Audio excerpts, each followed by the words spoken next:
Yo-Yo is actually my longtime friend, right? Yeah, longtime friend. This is my person. So yeah, okay. So what I actually brought her here was actually, I'm just having conversations with my friends, you know, and I think this question, I think for you, I don't know if it relates to your journey better, but I think that you're able to answer holistically. Yes. Okay. Exactly. I was actually talking to my fiance, and I was telling him, like, when I have children, I would advise my children to marry within the faith, right?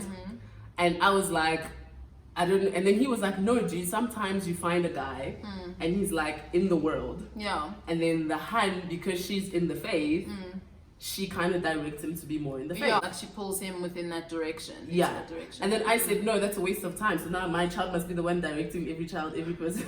Well, I feel like it's always going to be like that in a relationship, though, where there's, you know, in certain areas, there's always going to be the one person sort of directing another person in a certain way, because, you know, you're both kind of making each other better in some ways, you know? So then my question is, would you date someone that wasn't in your faith?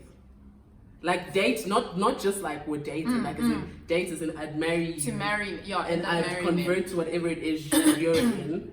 Okay, so yes, if I really, really, truly do love this person, I would, right? But I would not convert. I think that for me, the most important thing is to be with someone who's inherently good-natured, good-hearted, because you get people that are of the faith, friend, that are really terrible people. Sometimes I feel, you know, people from other religions, you know, whether it's Hinduism or Judaism or even Islam and whatever, you know, sometimes it's just different representations of one God. I would prefer to be with someone who's already, you know, a believer in Christ. Anytime a guy wasn't like kind of in the faith, I didn't take that vibe seriously. Like as soon as I knew this guy, man, he believes in the birds and the bees. I'd never forget, like one day I went on this date, side note. Say great. I went on this date. I think it was my first year of work, it was like 2017. So, and it was like an Instagram DM invite, whatever. So we went on the date to Shop Coco. And then the one thing that just made it like, this is a waste of time. Not a waste of time, but like, whatever happens from here on out, I wouldn't even care. He was like, I was like, dude, you go to church? He was like, I used to go to church. But then I realized that, like, what's Christianity though? Like, he literally said, if hell's earth, then I wouldn't be living that bad, so why must I choose Christ? I feel like I'm not in the position to be now giving people counseling and advice. I think nobody got time. Certain things like your parents didn't tell you. Like my mother never told me you have to marry a Christian. Like I've never heard that. Like you have to marry a Christian. But as I went to church and as she put me in the surrounding of Christianity, I kind of understood it actually works out easier. It does. Saying that we're of the same faith, like I feel like sometimes it's a word that gets thrown around too much. Because there are people that are trash. Yes, friend.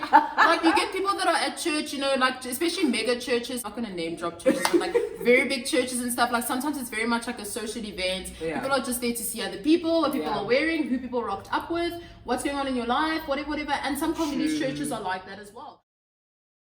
I feel like a lot of people are not genuine, should I rather say, in this walk with Christ. You know what I mean? I'm not saying that you are purposely going out of your way to only be with Christians because of the fact that they're Christian. Okay, the label of Christianity, and I understand what you're saying, it has been used loosely and people are using it to their advantage. And so I think that yes, there are people that are Christian and are very trash human beings, like, but claim Christianity as like that's my faith. And I think that a lot of women and girls have been led astray because of the umbrella of I'm Christian, so I'm good, so I don't cheat. And with that being said, do you feel like people are moving away from dating within the faith because of how they've been hurt from the so-called I'm Christian, and then that same Christian guy is the one that dribbles her like a child? No, so I don't think so. Hey, I don't think that, like, you know, just a few trash experiences with people from your faith or whatever will like deter you from wanting to be with like a Christian person. You know, I think it's just also about how like you pick them. You know, for me, no. Wait, hold on. You just said something. Do you believe you pick them, or do you believe they pick you? I think it's mutual. No, hold on. You see someone. Yeah. You're like, this person looks good. Yeah. Right? At that point in time, that person, you don't know that person like that, and they don't know you like that, right? Do you wait on their initiation to be like, or do you to you and whatever, you can then in that moment decide your number, or you can choose not to. You can choose to go to coffee or not. But your friend, like, you've never had to block someone. No, I've had to after the fact, where I thought they were cool at first, and then afterwards I was like, has no one actually surprised you, like someone that you've ever had their numbers and then they surprised you in, oh my gosh, I never thought, like that has happened. Like, no. So you've been with, like, you guys have been in the same space, but you never thought that that person could be like would be like a cool human being. No, and then absolutely. Let's say hypothetically you marry someone out of your faith, right? You say you won't convert. He says, also I'm not converting, right? But he's not really in anything, right? So now you have kids and stuff. Are you encouraging your child to go to like church and stuff? Yes, absolutely. Because, you know, as a parent, I think it's very important to sort of lay the general direction, you know, when you're raising someone, you know, it's your house, it's your rules type thing. I kind of feel like that's very much how like my parents were with me. Yeah. In a sense where, you know, obviously Christianity, Christ, knowing who God is, from the moment that you're born, very much, you know, entrenched into our daily lives, and then going to church and everything like that as well, very, very important. This is my faith, these are my beliefs, this is what I'm coming with into this relationship, right? Now, like, is that cool with you or not? Because, like, you know, if we have kids, like, I'm gonna want it to be like this, you know, and if that person, if I see that it's shaky from then obviously scram. That's literally what it comes down to, is that if at the point where the person doesn't accept the very core of who you are, then that's not someone you should be with. Like, I will not accept that you take my children to church because I don't go to church and I feel like I worked out just fine. I'm a good person. I do this, I do charity, I do this. And then he's like, so I don't feel like you should be taking my children to church. I think we can raise them outside of the house. Outside of the house of God, you know what I mean? So for that person, I feel like I've turned out, and this is the eye of the person who's not in the faith, feels like they've turned out as good as they could possibly be without being of a specific faith. I hear you. But then when you come and you say, I'm of this faith, so naturally I need to raise my children like this. Does it not come back to his faith is quite important? Because I've seen an example like that of people where one person doesn't really believe in anything, and like the wife doesn't really believe, like have a set belief, but the husband is Christian and stuff, and like he takes the kids to church and things like that, and she's okay with it because she says that like it's like setting like the education, and then once they are of age they can choose their own path. But then she's low-key Christian. So of have different you been with culture, someone of a different whatever. faith? I have before. Really? Yes, I have once before. Yeah, and it didn't work out great. That's why I'm saying, like, you know, but were you guys together for long though? No, not that long. Like maybe like 7 months. Was it serious? Or was it just no, it's not someone. time? It wasn't someone passing time. It wasn't someone that I was like, oh, you know, like, it's I see you, myself. shame. Sorry, passing time. Because I really truly believe that what you were raised in comes back. Of course. So you can't.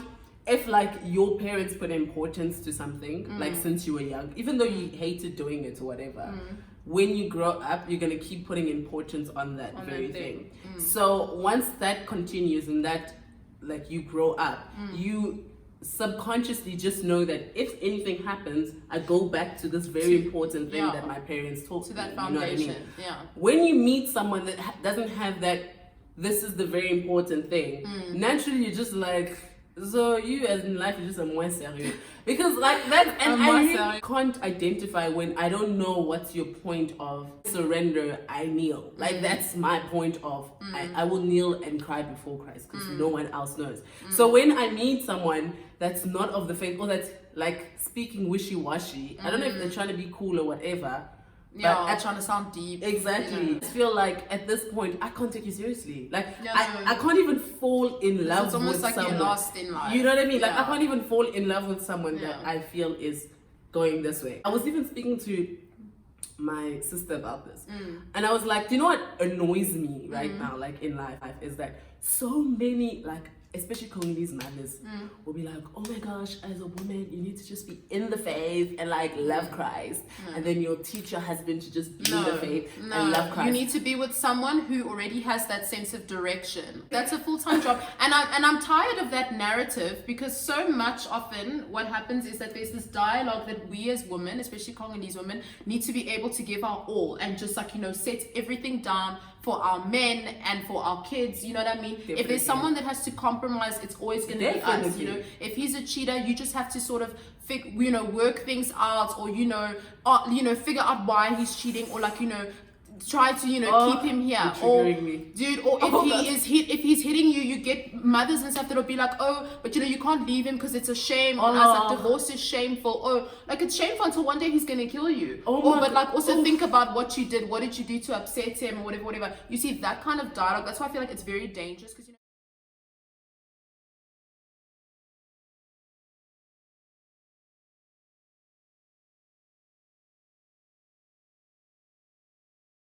that a woman should be pious, should be submissive to her husband. But I feel like sometimes people take it out of context.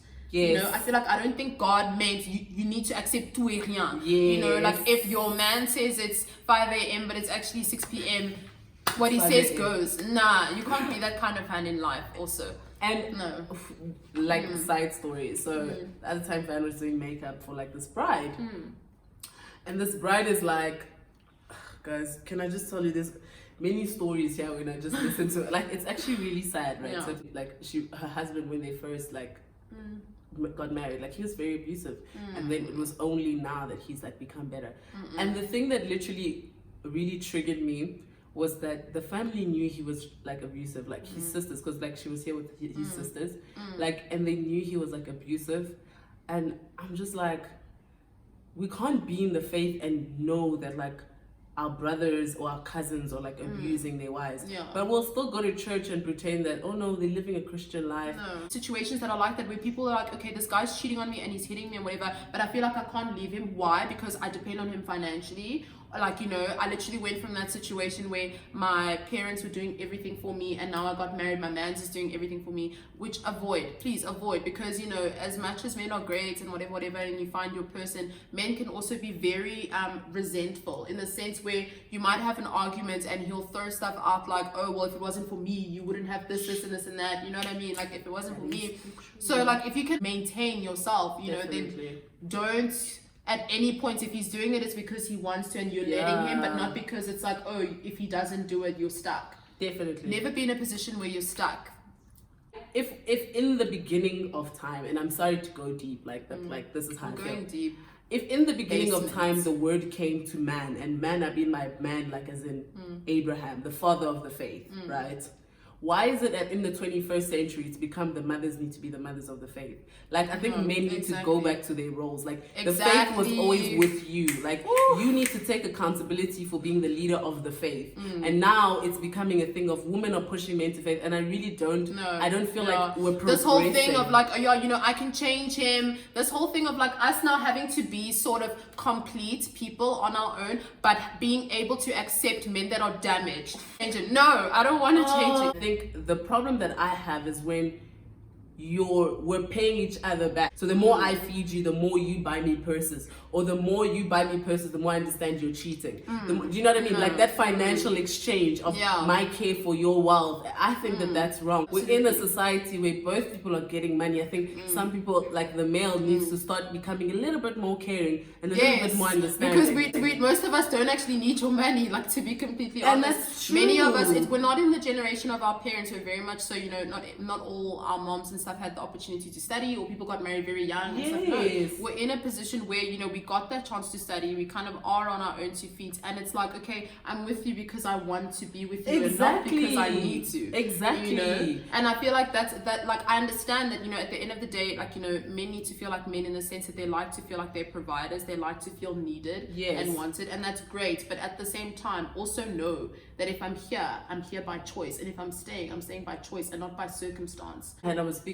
about this to my brother, and I was like, the problem I have with men is that they think very in isolation. If I'm not a cheating man, I'm like, my friends cheat, but I'm not there. But as a hand, right?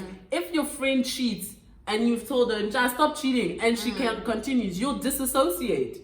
Unless you're a cheater too. With the gents, but with the gents, yeah, it's like you'll no, find you can't like 10 assume. men cheating, and then like, but you can't assume that he's also cheating. But you're not taking responsibility for your crowd. But also you're not calling them out on that behavior. That's another thing. I feel like men, like friends as guys, like they don't call each other out. Like I feel like a lot of guys like to keep the peace too much. You know what I mean? It's like, oh, like, you know, it'll blow over. Or your friend is trash, and then when I say, "Nay, dog, I don't like you hanging around with that guy," you be like, "Nay, but why? Why are you trying to take my friends?" Because he's trash. Like as in the rubbish bin, he's definitely like decomposing. In the trashness, like he needed to be thrown out like 3 weeks ago, but il est toujours dans la cuisine et on sait pas pourquoi. Yeah, just like c'est une remarque, you know, but then they feel like, oh, it's like you're trying to change my friend. Yeah. And I'm like, if I had a best friend that was a hoe, and I was like, I'm going out with my friend, and you know she's a hoe, and she gets me in, and I'm like, yeah, I'm going out, and then you see me in the club because you come there with your friend. See me in the club, and you see my friend there hollering at some papa, and then you see me there next to her like. You think this my hand is a wingman for this girl? Who's gonna ravage her? That's what you think. And that makes sense. I wouldn't blame you. But we can't be that when the girl is calling it out, you're like, "Nay, dog, don't change me. That's my boy since day one." Since day one. No, sir. No, sir. Like, for real, no, sir. Then you can't call out cheating. I'm like, "Ja, is my man cheating?" Like, "Nay, dog. Definitely him." That's the bit. The ones that have cheated, they can cover up for any cheat. I'm telling you, yeah. No way, he could never cheat on you. Don't even. But like, where do we draw the line on something like that? Like, let's say if you Yeah. found out, like, example that, like, let's say your brother was like cheating on his girlfriend or whatever, would you tell his girlfriend? If I found out my brother was cheating on his girlfriend, I wouldn't, because it's my brother. But you would have that conversation where you're calling him out. Oh, definitely. Like, for me, it's family is family. Like, Yeah, I no. can't tell my brother's girlfriend. No, that I wouldn't. He's not cheating, but like, I wouldn't tell her. Like, I wouldn't. Dude, he's cheating. Like, I that's my wouldn't. brother. No. And usually, when they get back together after they've gotten over the cheating scandal, you become the evil sister. Oh, you are the one But that you didn't broke tell us up. me. No, but it's also You always become the bad sister. I'm saying, as sisters, don't say it's not your issue. Yeah, don't go to stay the out of girl. it. She will. Her and your brother will get back no. together, and Yeah. they will blame. Say what you need to say. Does Don't it be hurt you? on like, oh no, I'm coming to you as a sister. I'm coming to you woman to woman. Like, we women need to stick together, because no. I couldn't be bothered, but like, it was amazing to have you. It was so Like, nice. It was so nice. Thank you for guys. Thank you for joining us. It was great. And I had a good time. I had a good time too.